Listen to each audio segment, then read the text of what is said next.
Je tenais absolument à écrire ce livre parce qu'en 2013, j'ai rencontré des mamans dont les très jeunes enfants étaient partis en Syrie, entraînés dans les atrocités du terrorisme.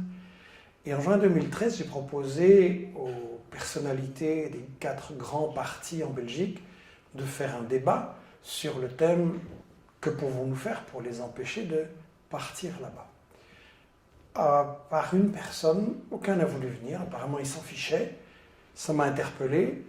Et puis tout d'un coup, quand l'attentat éclate contre Charlie, alors qu'il n'avait rien fait pour 10 000 victimes du terrorisme en Syrie et en Irak, il y a 19 victimes à Paris, et là tout le monde vient avec des programmes, des déclarations, la France est en guerre, tout ça.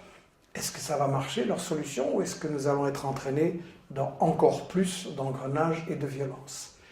Et ce qui m'a frappé, c'est qu'on a eu une manifestation énorme, Je suis Charlie, 1,5 million de personnes à Paris, et de l'autre côté, les jeunes des banlieues n'étaient pas là.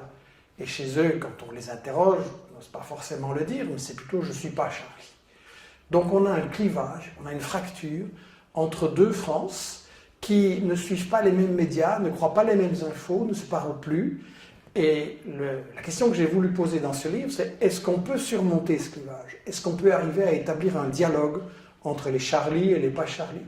Et pour ça, il m'a semblé que la question clé, c'était de clarifier justement, sur base de faits évidemment, sur base de déclarations des propres dirigeants et services des États-Unis, quels sont les véritables liens entre les États-Unis et le terrorisme? Est-ce que vraiment ils les ont toujours combattus? En commençant cette enquête, j'ai été frappé par une déclaration de Laurent Fabius, le ministre français des Affaires étrangères. Il déclare à Marrakech en décembre 2012, je cite, « Le front al-Nosra fait du bon boulot contre Assad en Syrie et donc c'est très difficile de les désavouer. Le front al-Nosra, c'est la branche syrienne d'Al-Qaïda. Donc des terroristes d'Al-Qaïda sont soutenus par Fabius en Syrie. » Alors ça m'a rappelé une déclaration de James Baker, qui était le ministre des Affaires étrangères des États-Unis de George Bush, le père. Et en 1996, James Baker déclare, je cite, « Il n'y a pas de pays musulman plus intégriste que l'Arabie saoudite, et pourtant, c'est à la fois un ami et un pays important pour les États-Unis. Nous ne devons nous opposer à l'intégrisme que dans la mesure exacte où nos intérêts nationaux l'exigent. » Ça veut dire que les États-Unis ont donc parfois combattu le terrorisme et parfois l'ont utilisé. Et c'est ça qu'il faut voir au travers des différentes guerres des 30 dernières années. Les relations entre États-Unis et terrorisme, ça commence, disons, en 1978. En Afghanistan, une révolution vient d'installer un gouvernement d'inspiration socialiste, le gouvernement Taraki, et c'est la meilleure période de l'histoire de l'Afghanistan. On construit des routes, on ouvre des écoles, des hôpitaux, il y a l'émancipation des femmes, les mariages d'enfants sont interdits. C'est vraiment la meilleure période pour l'Afghanistan. Ça, c'est intolérable pour les États-Unis qui veulent absolument contrôler cette zone stratégique au centre de l'Asie, d'autant plus que le gouvernement afghan, nouveau, est assez favorable à l'Union soviétique. Donc il faut absolument le renverser. Le problème pour les États-Unis, c'est qu'ils sortent de la guerre du Vietnam, qu'ils ont perdu lamentablement. L'occupation au sol, ça n'est donc plus possible, il serait trop impopulaire.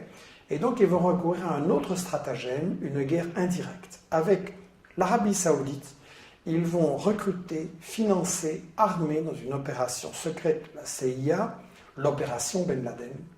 Ils vont recruter 35 000 moudjahidines venus individuellement de 40 pays et ils vont former une armée de guérillas terroristes pour renverser ce gouvernement. S'il va y avoir des atrocités, ça va durer des années, ça ne va pas du tout être présenté comme ça dans les médias occidentaux, mais ça va être reconnu ouvertement par Brzezinski, qui était alors le responsable de la politique internationale du président Carter, et qui va reconnaître dans une interview au Nouvel Observateur en 1998 que oui, l'opération Ben Laden, c'est les États-Unis, que la mise en route, la mise en selle du terrorisme de Ben Laden, c'est les États-Unis, et que le problème des islamistes, ils s'en fichent complètement. La méthode qui a tellement bien marché en Afghanistan, les États-Unis vont la réutiliser contre la Yougoslavie, d'abord en Bosnie, 91-95, puis contre le Kosovo, 98-99, et ça va être dévoilé par Sibel Edmonds, qui après le 11 septembre a été engagée comme traductrice par le FBI, et qui va constater que, en fait, la CIA, le Pentagone, les affaires étrangères ont collaboré contre la Yougoslavie avec des terroristes d'Al-Qaïda de très haut niveau, et qui va le déclarer dans son témoignage, dans son livre Classified Woman. En 1998, le frère d'Al-Zawahiri, Mohamed, dirigeait une unité d'élite de l'armée de libération du Kosovo. Et donc, au Kosovo, ça va donner lieu à un revirement diplomatique extrêmement rapide des États-Unis, dont le représentant officiel déclare en 98 « Je sais ce qu'est un terroriste lorsque j'en vois un, et je vous dis que ces gens de l'UCK sont des terroristes. » Et 4 mois plus tard à peine, les affaires étrangères déclarent officiellement exactement le contraire. L'opinion des États-Unis n'est pas que l'UCK est terroriste. Je me suis rendu en Irak en 2002, peu avant que n'éclate la guerre de Bush. Et en parlant aux Irakiens, aussi bien les pro-Saddam que les anti-Saddam, il était très clair que les États-Unis allaient affronter une résistance terrible parce qu'aucun Irakien ne voulait d'eux comme force d'occupation. La résistance a d'abord été dispersée, et puis les forces ont commencé à s'unir, et le fait que les sunnites et les chiites coopéraient militairement sur le terrain pour résister, ça c'était un gros problème pour l'occupation des États-Unis. Le danger, c'est que nous pensons qu'il peut y avoir jonction à la base entre les sunnites et les chiites. Nous devons tout faire pour l'empêcher. Alors pour s'en sortir, ils ont recouru à ce qu'on appelle l'option Salvador, c'est-à-dire une recette qui avait bien marché dans ce pays, la formation d'escadrons de la mort qui appliquent des recettes terroristes très violentes contre la population civile, pour créer un climat de terreur, et dans le cas de l'Irak, pour créer en fait une guerre de religion entre les sunnites et les chiites. La seule manière dont nous pouvons gagner, c'est de passer aux méthodes non conventionnelles. Nous devons terroriser les Irakiens et les forcer à se soumettre. En 2011, en Libye, pendant les bombardements de l'OTAN, je m'étais rendu compte que Kadhafi avait ses adversaires, ce n'était pas un modèle de démocratie, mais qu'il avait aussi un très fort soutien dans la population parce qu'il avait apporté aux Libyens un bien-être social exceptionnel. Donc malgré les médias mensonges de l'époque qui unissaient aussi bien l'OTAN, Al Jazeera, BHL et les médias occidentaux, malgré ces médias mensonges grossiers, le problème qui se posait à Obama, c'était comment briser le soutien d'une grande partie de la population pour renverser Kadhafi. Il ne voulait absolument pas débarquer ses troupes au sol. L'expérience de Bush en Irak, en Afghanistan avait montré que ça ne marchait pas. Donc il fallait trouver des troupes sur place. Il n'y en avait pas beaucoup.